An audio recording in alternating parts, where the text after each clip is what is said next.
Hey, I'm Daryl from Kryptonite. Today I'd like to talk to you about properly locking your bike with a U-lock. A few things to remember before we get started. First, always lock in a well-lit area. No dark alleys. Second, always lock to a stationary object that cannot be cut and that you cannot easily remove the bike from.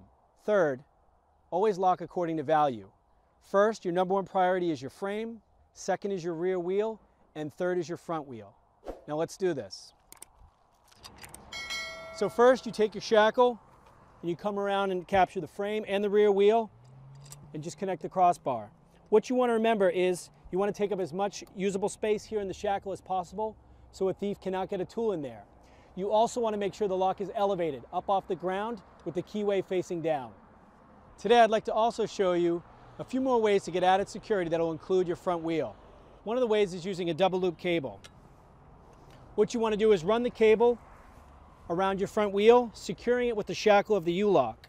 This gives you additional protection, but remember, a cable is just a secondary deterrent. It is never to be used in place of a U-lock, and always make sure that the U-lock is what's locking to the immovable object. Another option for adding additional security or lockup is to use a mini chain on your front wheel. All you want to do here is make sure that you're locking your frame to the front wheel.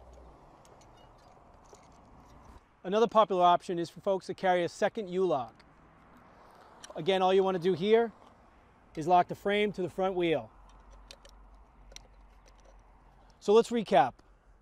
Remember, always lock in a well-lit area. Always lock to a stationary object that can't be cut and that you can't lift the bike up and over. And always lock according to value. First priority is the frame, then the rear wheel, then the front wheel. And remember, when you're locking the bike, always keep the lock up off the ground with the keyway facing down.